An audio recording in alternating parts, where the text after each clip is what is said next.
गुरुर्ब्रह्मा गुरुर्विष्णु गुरुर्देवो महेश्वरा गुरुर्साक्षात् परब्रह्म तस्मै श्री गुरुवे नमः। नमस्कार। पिछले कई हफ्तों से कई दिनों से ऐसा कहना चाहिए हम बृहस्पति की बात कर रहे हैं और हमारा जो विषय है आपको मालूम ही है, उसका नाम हमने रखा है शनि से क्रूर और शनि से दयालु बृहस्पति। इसकी बात करते करते आज हम एक अलग एंगल पर चले गए हैं, क्योंकि जब भी बृहस्पति की बात होगी तो पूरे ब्रह्मांड की बात होगी। उससे कम में बृहस्पति को जाना और समझा नहीं जा सकता, ये हमारी मान्यता है। बल्कि हमारी क्या है, जिन लोगों ने ज्योतिष के मर्म को जाना है वे भी यही मानते हैं जो हम मानते हैं। तो भाषा का प्रादुर्भाव से पहले जो भाषा अस्तित्व में आई, भाषा नहीं थी इस दुनिया में। सभ्यता और संस्कृति तो बाद में आती। किसी भी देश में, किसी भी युग में सभ्यता और संस्कृति बाद में आती है, उससे पहले भाषा आती है। और भाषा आने से पहले जो आता है वो है संकेत, चिन्ह। पहले चिन्ह और संकेत आते हैं, संकेत की भाषा आती है। जब संकेत की भाषा आगे बढ़ती है तब वो लिपि के रूप में उसका प्रादुर्भाव होता है, शुरुआत होती है। जैसे एक एग्जाम्पल देता हूँ, अगर आप दो गूंगे बहरे व्यक्तियों को आपस में वार्तालाप करते देखें, अब वो ना सुन सकता है एक आदमी और दूसरा ना बोल सकता है, दोनों की स्थिति एक सी है। तो वो चिन्हों से कैसे एक दूसरे को एक्सप्रेस कर देते हैं। Everything is clear to each other. दोनों एक दूसरे की बातें बहुत गहरे में समझ जाते हैं। तो हमारा जो शुरुआत है वो चिन्हों से शुरुआत है, संकेतों से शुरुआत है। उसके बाद माइथोलॉजी बनती है, भाषा बनती है, माइथोलॉजी बनती है, फिर सभ्यता और संस्कृति। तो ये सब है। अगर हम आदिकालीन भारतवर्ष की बात करें, भारत नहीं था, भारतवर्ष था, इस पर कभी बाद में चर्चा करेंगे, वैसे आप लोग जानते भी होंगे। तो भारतवर्ष की हम जब बात करें तो वहाँ पर हमने संकेतों से, चिन्हों से बहुत कुछ जाना। जो सबसे ज़्यादा चिन्ह या संकेत इस देश में मिले, आज भी मिलते हैं, या पूरे सेंट्रल एशिया में मिलते हैं, यूरोप तक में मिलते हैं, वो है शिवलिंग। एक ज़माना था जब जो शैव थे, शैव लोग, शिव के भक्त, आजकल तो अब तो हम आजकल कांवड़ ले जाते हैं, उनको बोलते हैं, अलग है वो, अलग तो बहुत बात की बात है। तो जो शिव भक्त थे वो पूरे दुनिया में घूमते रहते थे, और जहाँ घूमते थे, जहाँ बैठते थे, वहीं धुनी रमा लेते थे। जहाँ धुनी रमाते थे और उनको शिव का चिन्ह चाहिए, प्रतीक चाहिए। शिवलिंग, पत्थर लिया, वहीं से लगा दिया। अब शिव की पूजा में आप समझते हैं कि कोई विशेष औपचारिकताएं नहीं होती, कुछ नहीं है तो पत्ते डाल दीजिए, फ्रेश पत्ते उठाइए डाल दीजिए, या पानी है पानी डाल दीजिए। और उसके बाद जब सभ्यता डेवलप होती है तो दूध, घी, शहद, फिर आप जानते हैं, फिर अलग है, फिर विधियाँ, विधान बाद में बनते हैं। तो जैसे ही हम शिवलिंग देखते हैं तो हमको एकदम पूरा शिव का व्यक्तित्व सामने आ जाता है। तो चिन्ह से हमको पूरे व्यक्तित्व के बारे में मालूम पड़ता है। और जब हम कोई धनुष्वाण देखें हम मात्र, तो हमको सीधा राम का पूरा व्यक्तित्व समझ में आता है। और अगर आप उसको देखें, सुदर्शन चक्र को, तो विष्णु और साथ में कृष्ण, दोनों आपके जहन में, आपका पूरा व्यक्तित्व उनका आ जाता है। और कृष्ण को तो बांसुरी से भी समझ में आ जाते हैं। बांसुरी देखें आप, मालूम पड़ता है ये तो कृष्ण है। और अगर फरसा लिए कोई व्यक्ति हो तो मालूम पड़ता है कि परशुराम है। तो ये तो हमारा उसकी बात है जिस व्यवस्था को हम जानते हैं, जो हमारे रियल देवता हैं, जिनसे इस दुनिया का प्रारंभ होता है।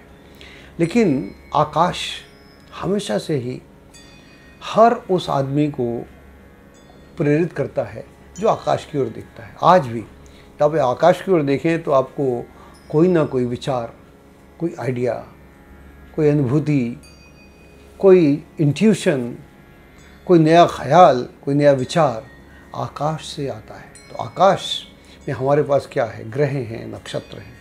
और जब वेद की बात करते हैं तो वेद बोलता है ज्योतिष शास्त्र जो है उसकी आत्मा ग्रह और नक्षत्रों में बसती है। तो वहाँ से ऐसे ही हर ग्रह के अपने चिन्ह हैं, प्रतीक हैं, सिंबल्स हैं, जिलिफ हैं, ज्योग्राफिकल पूरा उनका जो पूरी ज्योग्राफी है वो। तो ज्योतिष एक्चुअली ज्योग्राफी में है और अलजेब्रा में है। अगर इसकी हम बात करेंगे, अगर ये आपको दो बातें समझ में आ गई तो आपको ज्योतिष का हर ग्रह समझ में आता है और हर योग समझ में आता है। उस योग कब घटेगा, क्यों नहीं घटता, ये सब बातें समझ में आती हैं। तो आज हम जुपिटर के जो चिन्हों की बात है, संकेतों की बात है, और उनसे जुड़ी थोड़ी थोड़ी कहानियाँ भी सुनाएंगे आपको। और मेरे साथ हमेशा की तरह अशोक अग्रवाल हैं, वही मेरे बड़े पुराने मित्र भी हैं और बहुत जाना पहचाना इनका नाम है। और ये लाल किताब के उन लोगों में से हैं जो लाल किताब की मर्म को जानते हैं। लाल किताब तो हर जगह चलती है और पता नहीं कितने लोग हैं, उनको गिनना मुश्किल है, लेकिन जो लोग उसकी मर्म को जानते हैं तो अशोक जी हैं। तो अशोक जी हमेशा की तरह हमसे प्रश्न करेंगे और हम इस विषय को आगे बढ़ाते हैं। स्वागत। नमस्कार। नमस्कार। आपने जो संस्कृति के विकास में जो सबसे बड़ा योगदान है वो संकेतों से शुरू किया। किसी भी संस्कृति की जो विकास होता है वो कैसे होता है, यानी कि पहले चिन्हों से, जब भाषा नहीं थी, वाकई ये चिन्हों से ही शुरू हुई होगी। तो इसका आपने अच्छा भूमिका में आपने काफ़ी कुछ बताया। अब बताइए आप कि जैसे हम बृहस्पति पे बात करते हैं तो बृहस्पति से भी पहले मैं ये पूछना चाहूँगा पंडित जी कि जैसे ब्रह्मांड का उद्गम है, जो मूल ग्रह है ये सूर्य है। तो अगर आप चिन्हों की बात करें, जो व्यक्ति ने जब सूर्य का चिन्ह बनाया होगा तो वो कैसा बनाया होगा, जो सूर्य को हम कैसे जाने, और उसके साथ बृहस्पति का कैसे लिंक है? क्योंकि जैसे मैं जानता हूँ जो सूर्य है ये दोपहर को बिल्कुल पीले रंग का हो जाता है, पीले रंग का, सुबह शाम में लाल लालिमा लिए होता है।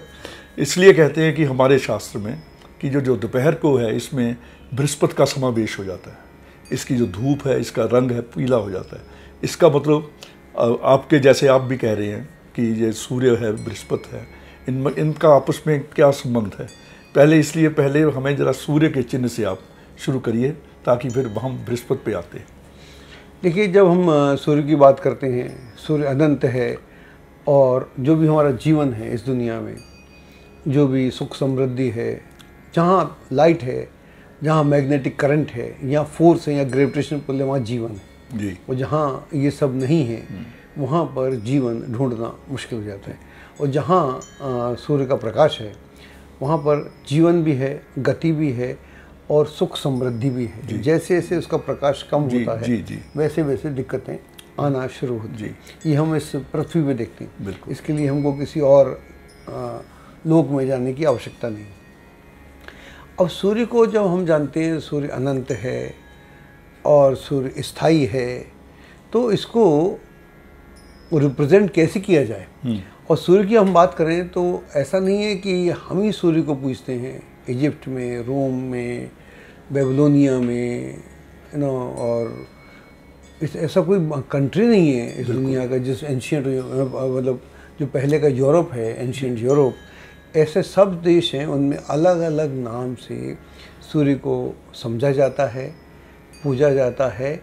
और सूर्य भी एक उनका एक देवता है। जैसे हमारे यहाँ देवता है तो वो देवता का जो बहुत सारे अर्थ हैं। एक देवता का अर्थ होता है जो देता है जी, और सूर्य ऐसा देवता है जो देवता दे ही रहा है, देता ही रहता है। और जब तक सूर्य है आपको इस लोक पे, और भी कई लोग हैं, अलग हैं, 7 लोग पाताल के नीचे, इसलिए हमारे यहाँ इसे साक्षात नारायण बोलते हैं। साक्षात, आपको मालूम है 7 लोग तो पाताल के नीचे हैं, 7 लोग ऊपर हैं जी।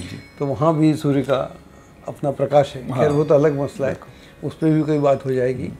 तो यहाँ पर जब हम बात करते हैं तो सूर्य का जो चिन्ह है आपको दिखा भी रहे हैं, इसमें आप देखेंगे कि ग्राउंड है, और राउंड में एक स्पॉट है, बिंदु है। बिंदु है, दिख रहा है आपको? हाँ जी।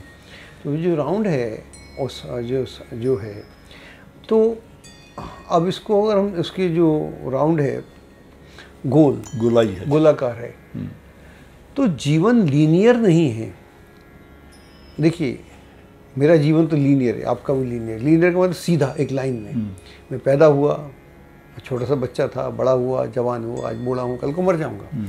तो यूँ तो लीनियर है, लेकिन जीवन की गति राउंड में है। क्या बात है। जीवन राउंड में, मर जाऊंगा, फिर पैदा हो जाऊंगा, फिर मर जाऊंगा, तो राउंड है। तो ये पहला जो राउंड है, तो ये जो राउंड है वो अनंत है। यहाँ तो छोटा सा चिन्ह है कि इतना नहीं हो सकता, और उसके बीच में एक स्पॉट है। और ये जो हम जानते हैं दुनिया बनी एटम से, जी, एटम का है, हाँ, अणु का है, अणु का संसार है। बिल्कुल, ये संसार अणु का संसार है। तो ये जो चिन्ह है बीच में, स्पॉट है जो उसका, जो वो उस अनंत ऊर्जा को इंडिकेट करता है। और एक पॉइंट पे है, उस पॉइंट से पूरे ब्रह्मांड चलता है। एक पॉइंट पे, हाँ, जी जी, आपने सूर्य को जी इस्टेब्लिश कर दिया। वो जो एटम है, एटम का वो जो पॉइंट है, और जितना भी एटम एनर्जी की हम बात करते हैं इस देश में या दुनिया में, उस सारे का सोर्स सूर्य है। जी। तो वो जो एटम है, तो उस एटम को अब जो चिन्ह है तो वो आज का नहीं है ना, हमारा बनाया हुआ है, हिंदुस्तान का बनाया हुआ है। ये हर जगह कॉमनैलिटी है। जब बहुत पहले कम्युनिकेशन नहीं था, तो भारत का आदमी बाहर नहीं जा सकता था, बाहर का आदमी यहाँ नहीं आ सकता था। मैं बहुत पहले समय की बात कर रहा हूँ, जब हमारे पास में इवन घोड़ा गाड़ी भी नहीं थी, आदमी का पैदल चलना था। लेकिन सबकी सोच एक है। तो हमारा जो अनकॉन्शियस है वो एक है, जो अचेतन मन है हमारा, अचेतन मन में फ़र्क नहीं है जी। आप भी मुक्ति चाहते हैं, और कोई दूर बैठा किसी और देश में कोई मुक्ति की तलाश में। बिल्कुल भी, बिल्कुल बिल्कुल। तो हर जगह मतलब आप भी भला चाहते हैं, वो भला चाहता है। तो हमारा जो अनकॉन्शियस है वो कनेक्टेड है। हाँ, मतलब हम कम्युनिकेट कर पाए ना कर पाए, आज हम कर पाते हैं, पहले नहीं कर पाते थे।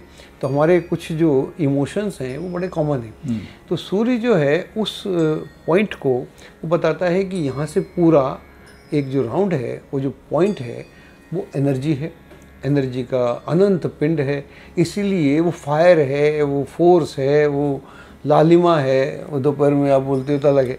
तो पूरा जो प्रोसेस है, और ये ख़त्म नहीं होता, और सूर्य कांस्टेंट है। हाँ, बिल्कुल। और सूर्य को आप ख़त्म भी नहीं कर सकते, और कब आया इसका पता नहीं लगता।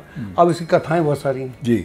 कथा में इंटरेस्ट हो तो बताऊंगा। हाँ, कोई कथा है तो उसमें चलने दो, जरा बड़ा रोचक विषय है जी। देखिए कथाएं तो दर्शकों के लिए कथाएं तो बहुत सारी हैं, लेकिन एक कथा सुनाता हूँ जो काफ़ी मान्यता सबकी है, लेकिन जो मेरे को अच्छी भी लगती है।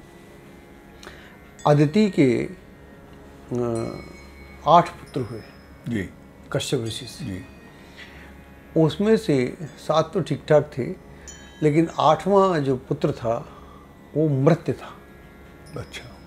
तो उसको बोलते हैं कि मार्तंड, सूर्य का नाम है मार्तंड। हाँ, बिल्कुल। सूर्य का एक नाम मार्तंड, मार्तंड, मार्तंड।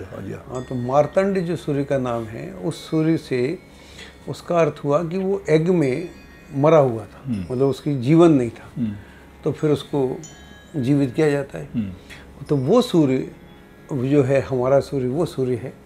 और वो जो बाकी 7 पहले पुत्र थे वो इसकी सेवा में हैं। उनको सूर्य की रेज भी बोलते हैं, सप्त ऋषि भी बोलते हैं, सप्त ग्रह भी बोलते हैं। तो अगर हम उस माइथोलॉजी में चले जाएं तो फिर वो सूर्य का जो पूरा स्वरूप है वहाँ से हमको समझ में आता है। जी, जी। 8 वसु भी हैं, उनका अलग रूप है। जी। तो ये पूरा एलोगोरीज जो होती हैं, तो उसमें पूरे से हम समझते हैं कि ये जो सूर्य है, आप इसके 7 रंग हैं। तो जैसे आपने बोला कि दोपहर में बृहस्पति हो जाता है, तो ये सारे ही ग्रहों से रंगों का भी संबंध है। बिल्कुल। और रंगों से ज़्यादा जो कनेक्टिविटी है, तो वो जो एनर्जी का सोर्स है वो सूर्य है। और जितने भी ग्रह हैं उससे उनका डीप रूटेड कनेक्शन है, और हर ग्रह के साथ उसकी अलग इक्वेशन है। बिल्कुल। और अगर कुंडली में आपका मात्र सूर्य बलवान हो, तो सूर्य से 2 चीज़ें आदमी की होती है। सूर्य बलवान, उसकी बात करते हैं तो आदमी राजा हो सकता है, राजा होना चाहता है, या जो भी फील्ड हो उसमें बहुत बड़ा होना चाहता है, हो भी जाता है। और बड़ा होने के बाद इसके 2 रूप हैं। बड़ा होने को उसको लगता है कि बड़ा हो के किया क्या मैंने, इसलिए राजा फिर सन्यासी हो जाता है। जैसे बुद्ध, जी जी, महावीर, भर्तरी, ऐसे बहुत सारे एग्जाम्पल हैं कि जब उसको सब कुछ प्राप्त हो गया, वो कहते हैं इस दुनिया को जीत के मैं करूँगा क्या।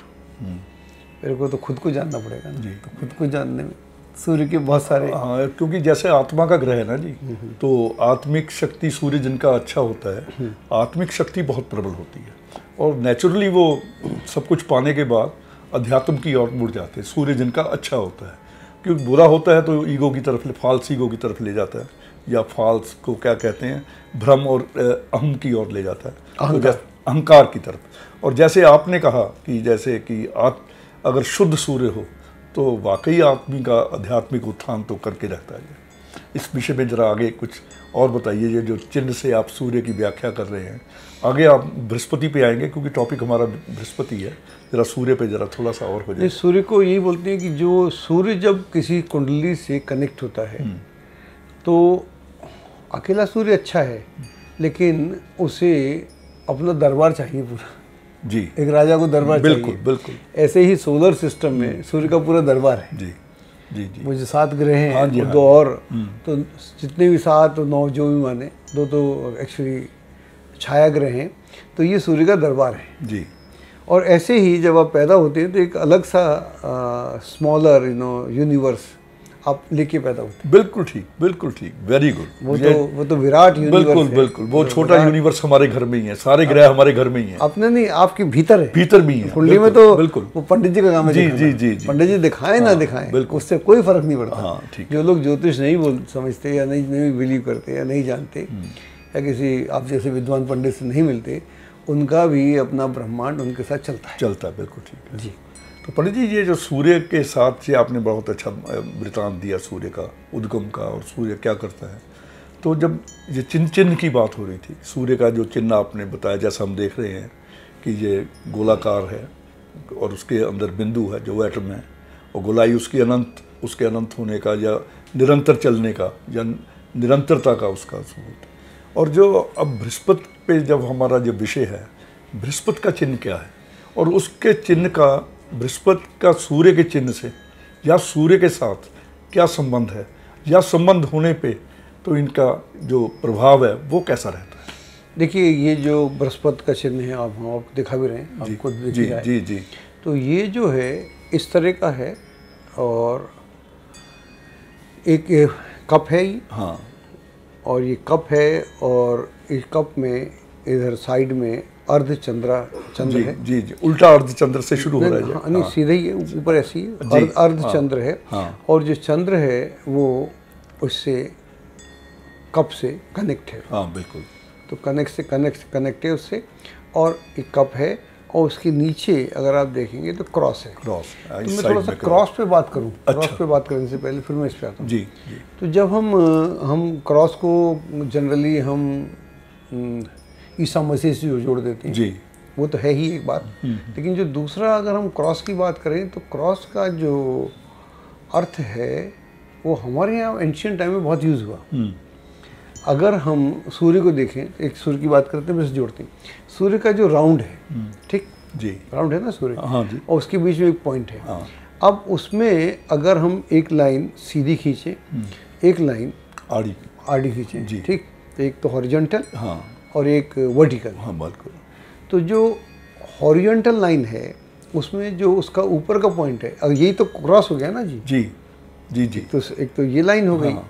और एक ये लाइन हो गई। हाँ, ये भी हम दिखा रहे हैं। तो ये हो गया, एक तो हॉरिजॉन्टल लाइन हो गई, एक वर्टिकल लाइन हो गई। हाँ, राइट, बिल्कुल। तो दिस इज द क्रॉस। हाँ। तो इससे हम जब दिशाओं का ज्ञान करते हैं तो ऊपर का जो क्रॉस का जो पॉइंट है वो इंडिकेट करता है ईस्ट को। अच्छा। राइट, जो दिख रहा है, जी जी जी, डंडा है सीधा। हाँ, लाइन जो ऊपर ईस्ट है, ऊपर ईस्ट है, और नीचे वेस्ट है ऑटोमेटिकली। हाँ, और इसकी लेफ्ट में नॉर्थ है, और इधर साउथ है। साउथ है, इसलिए कुंडली में जो आपका 10th हाउस है साउथ है। यस, हाँ, यस यस यस, राइट। और जो सप्तम भाव है वो आपका पश्चिम है, बिल्कुल, आपकी पत्नी है। हाँ। और 4th हाउस है नॉर्थ है। हाँ, ठीक है। तो ये जो पूरा पॉइंट है, फिर हम उसको राउंड कर देते हैं। बिल्कुल। तो इसका जो क्रॉस का जो इस्तेमाल है, ग्रीक में हुआ, रोम में हुआ, इजिप्ट में हुआ, बेबलियन में हुआ, सुमात्रा में हुआ, जितनी भी एंशियंट सभ्यताएं थी उन्होंने उसको इस्तेमाल करा, क्योंकि ये चिन्ह ऑलरेडी एग्जिस्ट कर रहा था। इसको फिर ईसा मसीह ने इस्तेमाल करा। तो जब वो उसको हम चिन्ह को, क्योंकि हमारे आगे वाले प्रोग्राम्स में जैसे हम बुद्ध से आना शुरू होंगे या इवन गुरु से भी, जैसे हम बुद्ध से निकलेंगे आगे की तरफ, तो हमारे सारे उसमें क्रॉस का बड़ा महत्व आएगा। क्रॉस हमको हर जगह मिलेगा, और उसका चूँकि मैं एक इंटरप्रिटेशन कर रहा हूँ ताकि हम जब बाद में करें तो हमको उसको समझने में दिक्कत ना हो। बिल्कुल। तो क्रॉस का मतलब होता है कि ये आदमी, ये भी व्यक्ति है, उसके चार उसके अर्थ होते हैं कायदे से। चार? एक जीवन, हाँ जी, जीवन है। हाँ। और जीवन के बाद में एक जन्म है और एक मृत्यु है, मृत्यु के बाद में मोक्ष है।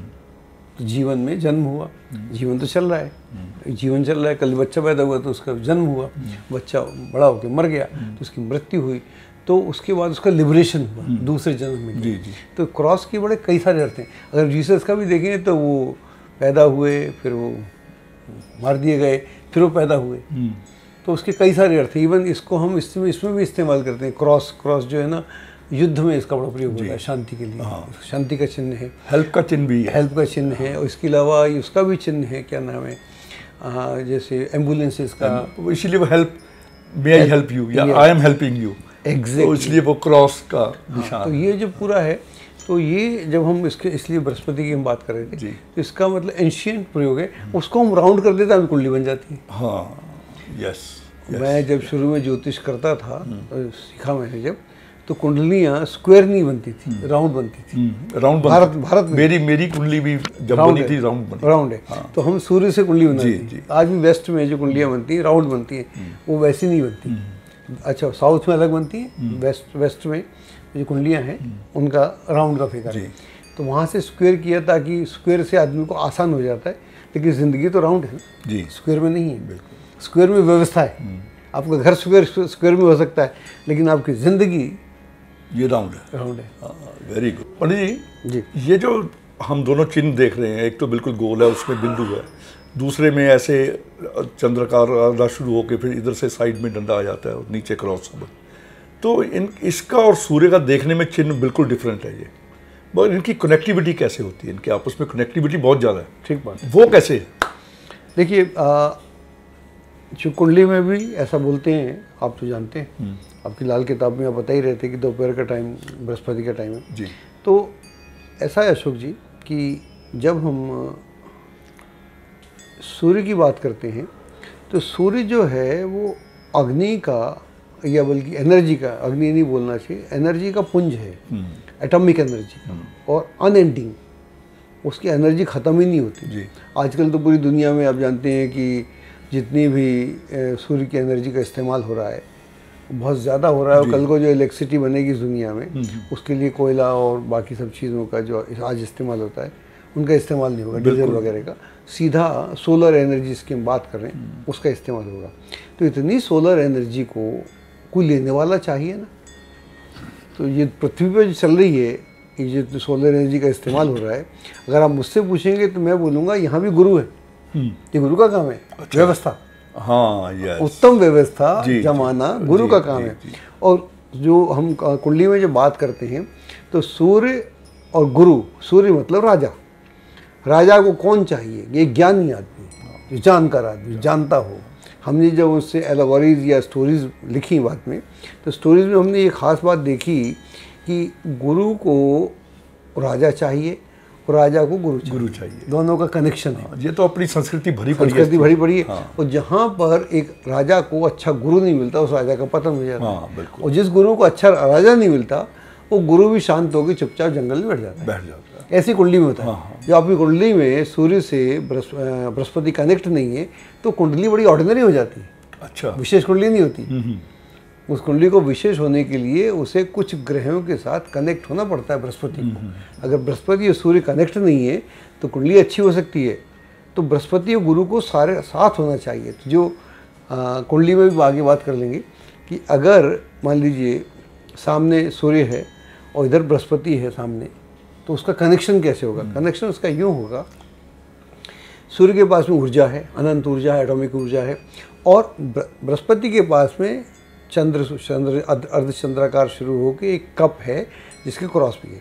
तो कप क्या इंडिकेट करता है? कप मतलब नेक्टर, अमृत। अमृत, नेक्टर, हाँ। तो अमृत रखने की क्षमता गुरु में है, चाहे वो ज्ञान का अमृत हो, चाहे वो व्यवस्था का अमृत हो, चाहे वो राज्य का अमृत हो, चाहे वो आध्यात्म का अमृत हो, चाहे मुक्ति का अमृत हो। जितने भी अमृत की हम बात कर सकते हैं तो वो गुरु के पास है। गुरु के पास में उसका पूरा रिजर्वायर है और उसको उस अमृत को एक्टिवेट करने के लिए सूर्य चाहिए। जी जी, नेचुरली। गुरु को अपनी व्यवस्था देने के लिए एक राजा चाहिए। हाँ, बिल्कुल, एक कोई ऐसा सक्षम आदमी चाहिए जो गुरु को, जो गुरु बोले या गुरु जो समझाए उसका वो इस्तेमाल करे, उस व्यवस्था को लागू कर सके। लागू करे। तो लागू कौन करेगा? बिल्कुल, वो तो लागू नहीं करेगा तो फिर तो बिल्कुल गुरु बैठे हुए चुपचाप, गुरु अपने बैठे हुए। ऐसे कई गुरु हिमालय बैठे हुए हैं, उन्हें मतलब नहीं किसी व्यवस्था, अपने आप कनेक्ट हो तो हो, ना हो तो ना हो, फिर उनका आशीर्वाद है। तो पंडित जी, ये तो आपकी जो आपने कनेक्टिविटी बताई है गुरु और सूर्य की, ये तो बड़ी अति उत्तम तरीके से बताई है इसको। मगर जो हम अब कुंडली पे आते हैं, कुंडली में हमने भी पढ़ा है कि सूर्य से जो दूरी है गुरु की, जब 7वें घर से ज़्यादा दूर हो जाता है तो गुरु मध्यम पड़ जाता है। सूर्य के जितना नज़दीक रहता है गुरु अच्छा रहता है। अगर आमने सामने हो जाए या सूर्य के साथ हो जाए तो वहाँ ये विशेष फलदायक हो जाता है। और या अपने आस्पेक्ट से, जो दृष्टियों से देखें, अगर सूर्य को 5वीं 9वीं 7वीं दृष्टि, 7 और 1 का तो संबंध हो ही गया, अगर 5वीं दृष्टि से या 9वीं दृष्टि से देख ले तब भी सूर्य को शुद्ध करता है। या सूर्य की तो एक ही दृष्टि है, तो इसलिए सूर्य के सामने जब गुरु बैठता है तो ये जो दृष्टि संबंध है ये सबसे उत्तम बताया गया है। इसके विषय में बताइए। देखिए, कुछ समय पहले रशियन साइंटिस्ट ने एक प्रयोग किया था जी। उस प्रयोग में उन्होंने पाया कि जो बृहस्पति जो है सूर्य से जितनी ऊर्जा लेता है उससे वो डबल उसको वापस करता है। बृहस्पति सूर्य से जितनी ऊर्जा लेता है उससे डबल उसको वापस करता जी। है। तो डबल कहाँ वापस करेगा? हम लोगों के लिए। यस। और तो गुरु को तो सूर्य को तो चाहिए नहीं, सूर्य तो दे रहा है जी। सूर्य तो देता है ना, सूर्य लेता नहीं है, तो वो दे रहा है। लेकिन वो जो उससे एनर्जी लेता है उस एनर्जी को डबल करके देता है। और ये तभी संभव हो सकता है दोनों आमने सामने। यस। वो जो एस्पेक्ट है 5-9 में, वहाँ पे वहाँ बात नहीं बनेगी। तो जब दोनों आमने सामने होंगे तभी तो बात बनेगी। तो उसको, वो जो दोनों को आमने सामने होने से जो एक असर आता है व्यक्ति कुंडली में, हम बोलते हैं ऐसा हुआ कुंडली में, हम बोलते हैं कि जो सूर्य है वो आपको एक कनेक्टिविटी देता है दुनिया से जुड़ने की, आपको एक स्टेटस देता है। हर आदमी तो प्राइम मिनिस्टर बनता नहीं, हर आदमी मुख्यमंत्री बनता नहीं, लेकिन जिस भी फील्ड में हो, चाहे वो आध्यात्म के फील्ड में हो, योग के फील्ड में हो, या वो दुनियावी फील्ड में हो, या उसका एक घर परिवार हो, तो ऐसा व्यक्ति जिसका गुरु और सूर्य आमने सामने हो, उस व्यवस्था को बहुत उत्तम तरीके से चला पाता है। जी। और जितना पावरफुल, इन दोनों में पावरफुल भी होना चाहिए ज्योतिष की बात करें तो ऐसा नहीं कि गुरु अष्टम भाव में है, गुरु और सूर्य द्वितीय भाव में है और राशियाँ उल्टी पुल्टी हैं, तब वो भाव का असर अलग हो जाएगा। लेकिन अगर एक नॉर्मल कोर्स में दोनों हैं तो वहाँ पर जो व्यक्ति होता है वो अलग हो जाता है, उसकी करने की क्षमता अलग होती है, क्योंकि जो इसका कप है उस कप को, उसको भरने की क्षमता है, वो गुरु को अपने लिए नहीं चाहिए। और जो उसका क्रॉस है वो डिस्ट्रीब्यूशन का है। वेरी गुड, हेल्प का है। कप को उड़ेलने का है। उड़ेलने के बाद में जो भी कुछ उसके बचा वो उसे क्रॉस करके, मेरा तो कुछ है ही नहीं। इसलिए गुरु की जितनी हम कहानियाँ पढ़ते हैं उसमें गुरु, हम ये जानते हैं कि वो शिव से पूरा ज्ञान प्राप्त करता है। ज्ञान प्राप्त करके वो देवताओं में जो भी मनुष्य है उन्हें बांट देता है।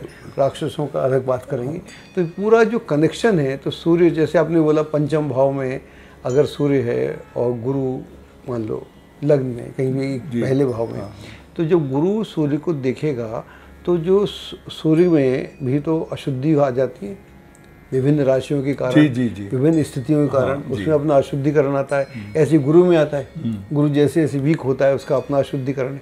तो जैसे जैसे करता है तो वो एकदम उसको एक जो उसकी जो क्वालिटीज़ हैं उस हाउस की या उस पूरे कुंडली की, उसको फिर वो चार्ज कर देता है, एनर्जाइज कर देता है। तो ऐसा आदमी थकता नहीं है, ऐसा आदमी अपने पथ से भ्रष्ट नहीं होता, ऐसे आदमी का एक सिस्टम होता है और वो अपने लिए जीना बंद कर देता है एक समय के बाद। एक समय तक वो अपने लिए प्राप्त करता है, उसके बाद उसे लगता है कि मैं अपने लिए क्या करूँगा, ये मेरे को इसलिए मिला है।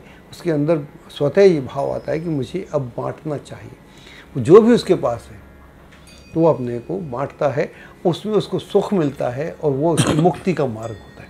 तो कुल मिला के जो ज्योतिष का जो मेन महत्व था, जिस ज्योतिष को मैं पढ़ता था और मैं समझता था, मैं बाद में तो मैंने देखा आजकल तो ज्योतिष पूरा ना धन से संचालित होता है। जी बिल्कुल बिल्कुल। तो मेरे को लगता है कि धन से नहीं, मन से संचालित होना चाहिए। हाँ बिल्कुल, बल्कि आत्मा संचालित होना चाहिए। नहीं नहीं बिल्कुल। ज्योतिष अगर ये ईश्वर की ज्योति आपको अपने जीवन में अग्रसर न करे आपके उत्थान के लिए, आत्मिक उत्थान के लिए, तो मैं नहीं समझता ज्योतिष पूछना चाहिए, ज्योतिष सीखना चाहिए।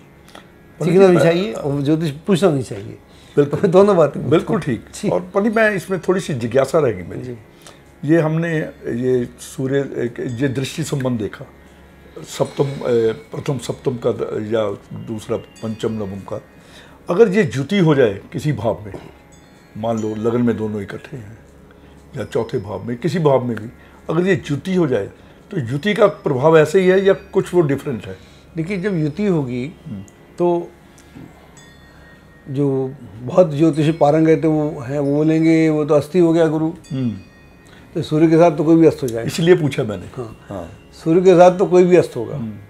लेकिन वो अस्त होगा अगर आप एक अपने अभिन्न मित्र के पास चले जाएं और वो आपसे ज़्यादा आपका ध्यान रखता हो, तो अस्त का नियम लगता नहीं वहाँ। Very good. जैसे कृष्ण सुदामा के पास गए तो उन्होंने गले लगा लिया उन्हें, तो वहाँ अस्त होने का लगता नहीं, नियम लगता ही नहीं हो। Very good. हम ज्योतिष को बहुत अलग तरीके से देखते हैं, हम बिल्कुल टेक्निकल हो जाते हैं। जी जी। जुपिटर अस्त हो गया, तो जुपिटर अस्त हो गया, कहाँ अस्त हो गया? अब वो एक आत्मा के पास जाके जुपिटर को बोलना क्या है? आत्मा तो शुद्ध कर रखी है उसने पहले से, तभी साथ होगा ना। जब उसने उस व्यक्ति की आत्मा को शुद्ध किया हुआ है तभी तो जुपिटर और सन की युति बनेगी। तो उसके अस्त होने का मतलब ही कोई नहीं होता। और उसको अस्थि होना चाहिए गुरु का। गुरु को फिर क्या करेगा? गुरु आत्मा के सामने गुरु का काम खत्म, बिल्कुल, ज्ञान खत्म, बांटना खत्म, जो कुछ समझाना खत्म, समझाने का काम ही नहीं है। अब तो समझ गया आदमी, तभी तो पास खड़ा है। Very good. वरना सामने खड़ा होता। बिल्कुल, जब सामने खड़ा है समझा रहा है कि देख ये मत कर वो मत कर, देख रहा है तब समझा रहा है। हमारे शास्त्र में भी आपकी बात का मैं अनुमोदन करता हूँ जी। वहाँ एक ही वर्ड में लिखा है, सूर्य की युति बृहस्पति के साथ शुद्ध खून, खालिस खून। बात खत्म हो गई। मैंने आपका शास्त्र नहीं पढ़ा, ना मैं इतना पढ़ा। खालिस खून का मतलब खालिस व्यक्ति, खालिस राज करेगा खालसा वाला, खालिस व्यक्ति। तो मतलब वहाँ अस्त क्यों होगा? देखिए, गुरु का काम है कि आत्मा में अगर कोई गड़बड़ हुई है बिकॉज ऑफ मैनी पोल्यूशन, कुंडली के पोल्यूशन, कर्मों के पोल्यूशन, कई पोल्यूशन है ना जी, कई जो भी गड़बड़ झाला हो रखा है, तो उस गड़बड़ झाले को गुरु सामने बैठ के, मान लो मेरी कुंडली में सामने है, ऐसा है नहीं बता रहा हूँ, तो वो तो मुझे रोज समझा रहा है कि देख मूर्खता मत करना, सामने साथ बैठ गया। अब तभी साथ बैठेगा जब आदमी ऐसा काम नहीं करता। हाँ, यस। तो वहाँ अस्त का नियम नहीं लगेगा। Very good, very good. अस्त को भी हमको समझना पड़ेगा। हम भी अस्त का कुछ भी, अस्त को व्यस्त कर देते हैं तो उसको ठीक करना पड़ेगा। अस्त व्यस्त कर देते हैं एक्चुअली, तो हमको उसको समझना पड़ेगा। इसलिए ये बोलते हैं ज्योतिष गूढ़ सब्जेक्ट है। तो जो जब वो कनेक्ट होगा तो वो आदमी की मुक्ति का मार्ग है, ज्ञान का मार्ग है और कांस्टेंट रियलाइजेशन का मार्ग है। जो गुरु और सूर्य आमने सामने होंगे या इधर से देखते होंगे किसी भी नवम से या और किसी एंगल से, तो ऐसा आदमी गलत करेगा तो गलत करके खुद ही खुश नहीं होगा। अगर सर्कमस्टांशियली उसे कुछ गलत करना पड़ेगा, देखने में आते तो उससे वो खुशी नहीं होगा और उसको वो रेक्टिफाई करेगा। उसको बोलेगा कि उसको अपनी आत्मा से घृणा हो जाएगी। जी। उसको बोलेगा मैं अपने साथ कैसा करता हूँ। एक काम गलत करेगा, दो करेगा, तीसरे के बाद करना बंद कर देगा हमेशा के लिए। तो ये जो उसका जो फिर वो कहता है कि तेरे को मैं शुद्ध कर रहा हूँ, आमने सामने बैठा है तो शुद्ध कर रहा हूँ, लेकिन अगर वो साथ है तभी वे साथ है जब आदमी शुद्ध है। पंडित जी, अभी आपने जो ये सूर्य और बृहस्पति की कनेक्टिविटी, इनका दृष्टि संबंध, इनका आपस में युति, इस पे आपने बहुत सुंदर वर्णन किया कि सूर्य और बृहस्पति का जो योग है या इनकी जो इनका संबंध है आपस में कितना बढ़िया, या कुंडली में कैसे क्या क्या इंगित करता है। अब हम लेते हैं इससे अगला ग्रह जो बहुत इम्पोर्टेंट है, चंद्रमा। चंद्रमा मन का कारक है, चंद्रमा चंचल है, गुरु स्थिर है, गुरु ज्ञान है। सूर्य आत्मा शुद्ध है, गुरु भी शुद्ध है, गुरु ज्ञान है, शुद्ध ज्ञान है। मगर जो चंद्रमा है पंडित जी, ये जैसा हम सब जानते हैं चंचल है, और जो मेरा मन है इसी वक्त बहुत ही अच्छा है, बहुत अध्यात्म की तरफ है। एक ही पल में ये किसी गलत तरफ चला जा सकता है। तो चंद्रमा और गुरु का अगर कनेक्शन हो जाए या इनकी कोई कनेक्टिविटी हो तो इसको आप कैसे देखेंगे? हालांकि कई राजयोग भी बनते हैं चंद्रमा बृहस्पति से, तो इसकी इस चंद्रमा के साथ इसकी जो कनेक्टिविटी है इसके बारे में कुछ बताएं। देखिए, जितनी भी हमारी माइथोलॉजी है या हम सिम्बोलॉजी की बात करते हैं या स्टोरीज हैं हमारी, अगर उनसे हम इनको डिकोड करें, वो कोडेड लैंग्वेज में है। एक बात और मेरे को याद आ रही है कि ये जो हम चिन्हों की बात करें, संकेतों की बात करें, एक्चुअली ये बिगिनर को नहीं समझ में आएगी बात जी। ज्योतिष का बिगिनिंग कर रहा है उसको बहुत आसान नहीं होगा उसके लिए। हालांकि चूँकि हम तो कोशिश कर रहे हैं कि इतनी आसान भाषा में बोलें, जो ध्यान देंगे उनको समझ में आएगी। एक्चुअली ये हायर विषय है कि जैसे ही जो जितने भी गुप्त शास्त्र हैं, ज्योतिष को हम गारुड़ विद्या ही बोलते हैं, गुप्त शास्त्र है, तो यहाँ पर वो हर आदमी को ज्ञान नहीं देते, क्योंकि ज्योतिष से आप भला भी कर सकते हैं और किसी का नुकसान भी कर सकते हैं। जी जी की है, अगर आप किसी का जान जाएं कि इसको क्या क्या दिक्कतें हैं तो आप उसका बहुत बढ़िया से नुकसान कर सकते हैं। हो रहा है पंडित, ये कर रहे हैं लोग, आज लोग कर रहे हैं, ठीक बात है। तो आप नुकसान कर सकते हैं, और जब आप नुकसान करते हैं तब पाप के भागी बनते हैं। तो इसलिए उन्होंने सबको दिया नहीं। और जो जिस हम चिन्हों की बात करते हैं, वैसे भी मेरे अलावा मुझे नहीं मालूम इस देश में कोई चिन्हों की बात करता है। नहीं, हमने बड़ी 20 साल पहले आप जब जैन टीवी कर रहे थे, चिन्हों पे बड़ी भरपूर व्याख्या की। मगर मैंने आपकी किताब में भी एक चैप्टर है पूरा, मगर उसके बाद किसी भी चर्चा में या मैंने ये जो आपके सोशल मीडिया पे इतने यूट्यूब चैनल्स हैं, किसी पे ये चिन्हों के बारे में कभी चर्चा नहीं देखी। क्योंकि यहाँ से हम उस ग्रह की आत्मा को समझते हैं जी।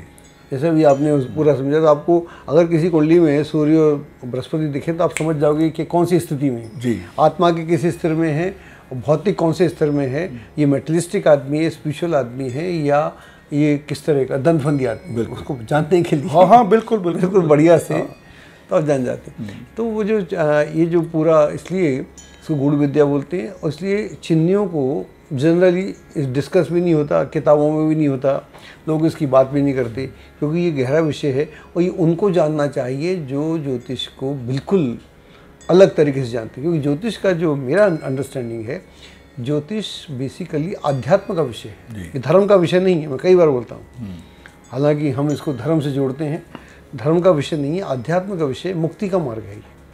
धर्म एक व्यवस्था है, उसको हर राज्य को चाहिए जी, और हर पॉलिटिक्स को चाहिए, लेकिन जो ज्योतिष है वो मुक्ति का मार्ग है। तो इसको, क्योंकि ग्रहों की बात हम करते हैं तो हमारे धर्म से संबंध है नहीं कोई। हालांकि हम जोड़ते हैं देवताओं से, तो वहाँ धर्म भी आता है, लेकिन प्राइमरीली अगर हम बात करें शुद्ध, तो ये जो है प्योर एक साइंस है, ज्योमेट्री है, अर्थमेटिक है, और पूरा फिज़िक्स है, मतलब पूरी फिज़िक्स है, एस्ट्रोनॉमी है। तो ये बिल्कुल अलग है। तो इसको समझने के लिए अलजबरा है, तो इसको पूरा गणित का विषय है। गणित से हम अध्यात्म को बेहतर समझते हैं। वेदों में गणित से अध्यात्म पे जो शास्त्र लिखे हुए हैं, गणित का शास्त्र, गणित से अध्यात्म जल्दी समझ में आता है बजाय शास्त्रों से। जी, आपने पढ़े नहीं होंगे, मैं अलग से बात करेंगे आपसे इस विषय। मैंने तो ये चिन्ह भी पहले आपके वो जैन टीवी के प्रोग्राम में ही देखा। गणित से अध्यात्म बहुत जल्दी समझ में आता है। अगर आप सांख्य पढ़ेंगे, सांख्य शास्त्र, तो सांख्य योग जो है उसमें गणित ही है, उसमें और कुछ नहीं। तो गणित से हम योग को और ध्यान को और मुक्ति को और आध्यात्म को समझते हैं। ज्योतिष उसी कैटेगरी में अपने पाता है, उसी कैटेगरी में आता है। तो वहाँ पर चिन्हों का इसलिए ये गूढ़ है। और अब हम समझते हैं कि हम तो शुरू से बात कर रहे हैं, हमारी उम्र भी हो चली, हमको ऐसे विषय पे चर्चा करना चाहिए। मैं कुछ भी अपने साथ लेके इस दुनिया से नहीं जाना चाहता। मैं बिल्कुल जो मैंने जाना, मैं तेरा तुझको अर्पण क्या लागे मेरा, उस मुद्रा में हूँ। एनीवे, अब हम बात कर, अपने बोला मैं चंद्रमा की बात कर रहा हूँ कि ये चंद्रमा से जो कनेक्टिविटी इसकी होती है या दूरी होती है, तो वो क्या? देखिए, अगर एक स्टोरी की बात करें तो स्टोरी आपको मालूम ही है, उससे आपको चंद्रमा पूरा समझ में आ जाए। चंद्रमा बेसिकली, जिस चंद्रमा की हम बात करते हैं, काफ़ी बदमाश किस्म का मन भी बदमाश होता, हर आदमी का मन बदमाश है। अब बोलने को तो ऐसा कोई बोलता नहीं, तो इसके बदमाशी जो है या मिस्चीवियसनेस जिसको बोलते हैं, बदमाशी हिंदी में बोलने जी, से अलग सा लगता है। तो चंद्रमा मिस्चीवियस है बेसिकली, वो एक स्थिति में रहना नहीं चाहता। मैं उसकी चिन्ह की बात करूँगा, एक स्थिति में उसको दिक्कत है। तो जैसे चंद्रमा पढ़ने जाता है बृहस्पति के पास जी, पढ़ने जाता है, तो उनकी पत्नी है तारा, तारा इस पे मोहित होती है या ये तारा पे मोहित होता है, जो भी है, लेकिन फिर ये तारा को लेकर इलूप हो जाता है। उसके लिए युद्ध भी होता है, वहाँ से बुद्ध पैदा होता है। तो जब बुद्ध की बात करेंगे तो पूरी कहानी सुनाएंगे। तो ये चंद्रमा है। और दूसरा, चंद्रमा जो है जितने नक्षत्र हैं उनका लॉर्ड है, सब नक्षत्रों का लॉर्ड है। तो उसमें भी कहानी है कि जब ये रोहिणी के पास जाता है, रोहिणी नक्षत्र जो है, उसके बाद ये आगे किसी भी, कहानी बड़ी शॉर्ट है, आगे बताएंगे, लेकिन आज बता देता हूँ। तो कहानी यूँ है अशोक जी, आपने पढ़ी होगी, मैं आपको बताता हूँ कि चंद्रमा को घूम रहा है वो उसके दरबार में, दरबार में नहीं, पार्क में, मनु के दर उसमें घूम रहा है। वहाँ उसको रोहिणी मिलती है। तो रोहिणी मिलती है तो रोहिणी उसकी बेटी है, दक्ष की जो प्रजापति दक्ष की 60 बेटियां हैं, उसमें से ये उसको देखता है, रोहिणी को देखता है, उससे मुग्ध हो जाता है। उससे बोलता है कि देवी मैं आपसे विवाह करना चाहता हूँ, प्रपोजल बहुत अच्छा है। वो बोलती है कि आइए दरबार में आइए, मेरे पिता से बात करिए। अगले दिन चंद्र महाराज सज धज के में पहुँच जाते हैं उसके दरबार में, कहते हैं कि मैं आपकी बेटी से शादी करना चाहता हूँ। तो अच्छा, तो पूछते हैं आप बिल्कुल इंटरेस्टेड हैं? तो बड़ा खुश होते हैं कि खुद ही देवता चल के आगे शादी करने को। वो बोलते हैं कंडीशन है हमारी। वो कंडीशन क्या है कि मेरी 26 बेटियाँ और हैं जो मैं चाहता हूँ इसके साथ आपकी शादी होगी, मंजूर है? और वो इतना मुग्ध है, मन की डेफिनेशन, यस, मन इतना मुग्ध है कि कुछ भी चलेगा, यस तो करो। ऐसी तो हम करते हैं, हाँ बिल्कुल, बात के लिए यस कर दो आप, मैं सब कर दूंगा। जितने भी मिस्चीवियस लोग ऐसी बोलते हैं, उनके मन में कुछ और होता है, बोले अच्छा ऐसा करने से ऐसा होगा, हाँ हाँ क्यों नहीं, हाँ, बिल्कुल। तो हम ये चंद्रमा सीखते हैं। तो वो अपना जाके उससे शादी कर लेता है। कहानी आगे बोलती है, एलोगोरीज जो हैं, जो स्टोरी से, कि ये रोहिणी के पास ही रहते हैं महाराज, उनके साथ कहीं नहीं जाते, घूमते फिरते हैं, तो और किसी लड़की से बात नहीं करते। बाकी जितनी उनकी पत्नियां हैं वो बोलती हैं, चंद्रमा को समझाती हैं कि भाई ऐसी गड़बड़ ना करो, हमसे भी विवाह किया है तुमने, सुनता है, हाँ हाँ करता है, ऐसे तो मन होता है। हाँ जी, जो लोग नहीं मानते कि ऐसा मत करना, अब तुम दारू बहुत पीती हो या फलाना करती हो, मत करना, वो बिल्कुल नहीं करूँगा, हैं शाम को वही काम, चोरी मत करना या जो भी करते हैं, ये हम चंद्रमा से सीखते हैं। चंद्रमा भी बदमाश है, बिल्कुल सीधा चंद्रमा ऐसी मन बदमाश होता है, मन मिस्चीवियस होता है, मन एक जगह रुकता नहीं। तो वहाँ पर वो नहीं मानता, तो लड़कियाँ अपने फादर को बोलती हैं, बड़ा इरिटेट होते हैं, बुलाते हैं दरबार में, बोलते जा तू काला हो जा। तो वहाँ से काला हो जाता है। फिर देवी देवता जाके प्रार्थना करते हैं कि भाई ये तो पूरी दुनिया में सारा अनाज सूख गया, पानी सूख गया, औषधि सूख गई, औषधि का स्वामी है, तो मुश्किल होती है। तो एनीवे तो बोलते हैं तो एक दिन बढ़ोगे एक दिन घटोगे। तो वहाँ से चंद्रमा घटना बढ़ना शुरू होता है। तो चंद्रमा का जो स्वभाव है वो ऐसा है। लेकिन जब वो बृहस्पति के साथ है तो बृहस्पति का जो चिन्ह है उससे वो कनेक्ट है। और अगर हम चंद्रमा का चिन्ह हम दिखा रहे हैं उधर, वो एकदम ऐसा अर्धचंद्राकार है, ठीक, अर्धचंद्राकार है। और जो अर्धचंद्राकार का मतलब, अगर हम रात, चंद्रमा का संबंध रात से है, तो रात क्या है, शांत है, यू नो, रात को कोई संकट नहीं है, रात अपने आप में मस्त है, सीरीन है, ब्यूटीफुल है, यू नो, एक साइलेंस है, एक मतलब रात अपने आप में एक इतना शांति है, इतना आराम है, इतना सुख है कि रात को दिन होने की ज़रूरत नहीं है। लेकिन चंद्रमा चूँकि आधा है तो आदमी पूर्ण होना चाहता है, हाँ, और चंद्रमा भी दिन होना चाहता है। तो दिन होने के चक्कर में वो रात से, अपनी रात से परेशान है। ऐसे ही हम किसी भी सीन में हैं, कोई भी हमारे पास है, हम खुश नहीं हैं। बिल्कुल, अरबों करोड़ों आदमी कमाने के बाद उसमें खुश नहीं है, मंत्री होने के बाद खुश नहीं है, पता नहीं क्या चाहता है। हाँ, यस है, प्रत्येक मन की स्थिति है, तो मन आगे जाना चाहता है। और मन के जो उसके आगे हम देखें, उसका जो ये सीन है, चंद्रमा देख पा रहे हैं आप, ऊपर का जो उसका पॉइंटर है, वो मुक्ति की बात करता है। वो कहता है कि हर आदमी का मन चाहता है मैं मुक्त हो जाऊं, समस्याओं से मुक्त हो जाऊं, झंझटों से मुक्त हो जाऊं, जन्म से मुक्त हो जाऊं, जन्म मृत्यु के चक्कर से मुक्त हो जाऊं। लेकिन जो नीचे का कनेक्शन है वो मेटलिस्टिक बनाता है। एक क्षण में आदमी दयालु है, दूसरे क्षण में क्रूर है। बिल्कुल। तो ये जो पूरी कनेक्टिविटी है, तो ऐसे चंद्रमा को संभालने के लिए बृहस्पति के साथ पंगा भी लिया हुआ है। इसलिए जब कुंडली में सकट योग हो, हाँ, तो ऐसे आदमी को बृहस्पति पूरा बदले लेता, बिल्कुल बदला ले लेता है। बिल्कुल बिल्कुल चंद्रमा बृहस्पति से छठे अष्टम स्थान में हो या लगन से, तो बृहस्पति छोड़ता 2-12 हो, छठे 8 में हो, यस यस यस, तो नहीं छोड़ता। वो कहता है तुम बदला लेता हूँ। हाँ। और ये कहीं नहीं लिखा हुआ, ये मैं ही बोलता हूँ। बिल्कुल ठीक। वरना गुरु तो कृपालु है, हाँ। वो जानता ही बदमाश है, अब इसको दंड तो मिलना चाहिए। और हमने भी अपने जीवन में जिनका होता है कुछ तो किया होता है, कुछ नहीं किया होता। सीखना तो है इस दुनिया में, लोगों को सीखना है। तो 2 कारण है मन की। एक, मन को सीखना है, और मन बुद्धू नहीं रह सकता लंबे समय तक। आपको चीज़ों को जानना पड़ेगा, आपको अपने मन को क्लियर करना पड़ेगा। और क्लियर कब होगा? या तो ज्ञान से होगा या किसी के आशीर्वाद से होगा। और दोनों बृहस्पति है, दोनों बृहस्पति। Very good. तो इसलिए ज्ञान को, मन को मुक्त होना पड़ेगा, मन को शांत होना पड़ेगा। तो जब चंद्रमा बृहस्पति से जुड़ता है तो फिर वो लाइन पे आना शुरू करता है। फिर वो कहता है कि यस। और इसको मन को 24 घंटे डायरेक्शन चाहिए। अगर कोई गुरु नहीं तो खुद आप गुरु बनना पड़ेगा आपको। अगर आप अपने मन को 24 घंटे 24/7 अगर आप इस मन पे अंकुश लगाएंगे, तब आपका मन वो करेगा जो आप चाहते हैं। बिल्कुल। वरना आपका मन वो सब नहीं करेगा।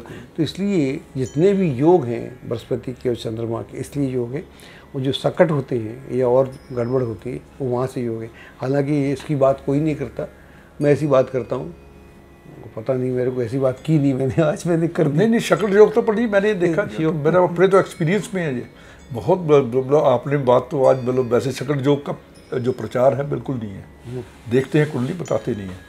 तो वैसे इसका जो प्रभाव, मुझे कुछ कुंडलियाँ याद आ रही हैं जो चंद्रमा का, जिनके गुरु छठे आठ में है। बड़ा संघर्षमय जीवन, बहुत ऊंचाई से नीचे गिरना, बहुत अपमानजनक स्थिति से भी गुजरना, ऐसे मैंने कुछ लोग देखे। तो इसका जो अपमानजनक स्थिति आप बता रहे हैं, इसका मतलब क्या हुआ? उन लोगों ने मन की मानी जी, व्यवस्था की नहीं मानी, सिस्टम की नहीं मानी, बड़ों की नहीं मानी, जो मन ने अच्छा बोला उसकी नहीं मानी, जो मन ने बुरा बोला उसकी मानी, उसकी तरफ लगे। बिल्कुल बिल्कुल। तो बिल्कुल। इसलिए वो सकट योग इसलिए है। वो तो छोड़ दीजिए एलेगोरी क्या है, कहानी क्या है, उससे ताल्लुक मत रखिए। जिन लोगों का भी है वो अपने मन में झांक के देखेंगे तो उन्हें मालूम पड़ेगा कि जो भी दिक्कतें आई, क्योंकि वो चंद्रमा ने किया, हम लोगों ने कुछ थोड़ी किया, हमको तो मालूम भी नहीं। तो लेकिन अगर वो जो दिक्कतें आ रही हैं किसी भी ज़िंदगी में, उसकी ज़िंदगी का कारण यह है कि वो जो हमने इस जन्म में, पहला का छोड़ दीजिए, इस जन्म में जो हमने मिस्टेक्स की हैं उनका फल है। ज्योतिष तो वर्तमान प्रारब्ध तो है ही है, वर्तमान के भी जो कर्म है उनसे भी तो बनता है। Correct correct. तो मान लीजिए जैसे आपने बोला, ऐसे मेरे पास तो हज़ारों कुंडलियाँ हैं, मैं बताऊँ, मैं दिखता हूँ। तो जैसे क्या हुआ कि उसने पढ़ाई का ज़माना था, सब पढ़ने के लिए माहौल था, सब कुछ था, पढ़ाई नहीं, बच्चा सब कुछ करने को लोग थे, हार्वर्ड भेजने को तैयार थे, कैम्ब्रिज भेजने को तैयार थे, पढ़ के नहीं दिया। अब आदमी रोता है कि अरे पढ़ लेता तो पता नहीं क्या हो जाता। बाकी सब तो आगे बढ़ गए, वहीं कमी रह गया। कई बार आदमी नशे पत्ते की तरफ चल देता है तो वो नहीं रहता। कई बार वो अपने घर वालों से बिगड़ लेता है, या कई बार वो गलत लोगों के इन्फ्लुएंस में आके राइट लोगों को छोड़ देता है। तो ये जो सारी बातें हैं, चंद्रमा की कहानी अलग है, उससे मत रिलेट कीजिएगा वरना गड़बड़ हो जाएगी। ये कहानियाँ तो चिन्ह हैं, संकेत हैं। हो सकता है ऐसी कहानियाँ कभी हुई भी ना हो, ये भी मजाक। हाँ बिल्कुल, चिन्ह तो करेक्ट है, कहानी को मत जाइएगा।